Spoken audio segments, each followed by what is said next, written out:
The next menu options we want to look at is actually our setup menus here. It's got the little wrench there, and we're going to go to the first one, and we'll start with the auto power off. And what this does is your camera will automatically turn off after a certain amount of time if you set up this, and it automatically, whenever you get your camera out of the box, it's going to be 30 seconds, but you can change it.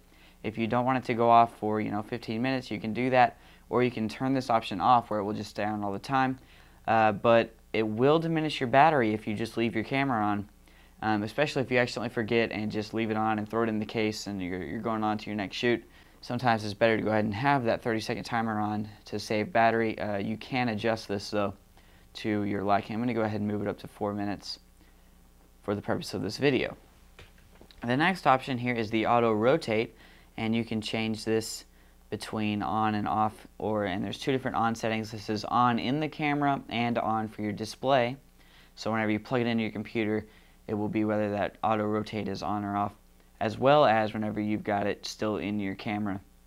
And the next option is we don't want it to auto rotate whenever it's in the camera, but we do want it to auto rotate for the screen or for your computer.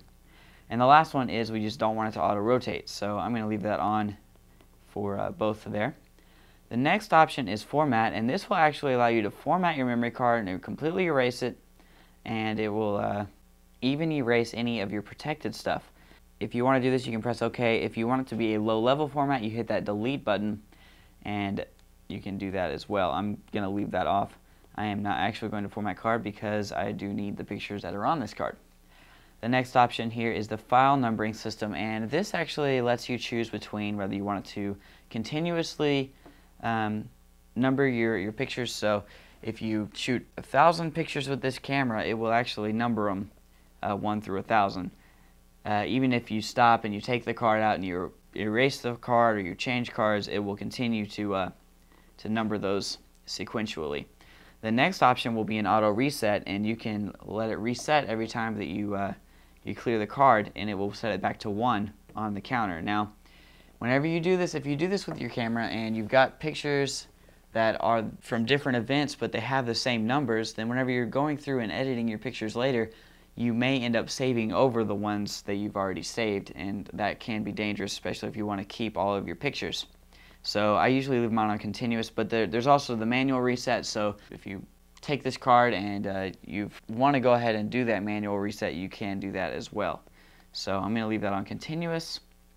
The next option here is the LCD auto off, and this is whether that LCD will turn off whenever you've got this little sensor here, and you can disable this. And well, right now let me just show you what I'm talking about. If you hold the shutter button halfway down and then you put your finger in front of that little sensor here on the top of your LCD screen, it'll turn that monitor off there. Now if we don't want it to do that, we can go ahead and go back to our menu and disable that. And now whenever we stick our finger there, it doesn't change. So really, that is personal preference. I'm going to go ahead and leave that on enable because I do want it to go off whenever I put my face up to this and I'm about to take the picture, because I don't want that extra light around my eye to distract me. So this next option is the screen color, and you can change this between different settings here. If you don't like the default brighter one, you can change it to the darker settings. And you've also even got a little green mode here, which is kind of interesting. I'm going to leave it on the default though, which is a little brighter, but I kind of like it brighter. Hi, my name is John Cooksey, and welcome to our video on the Canon T2i.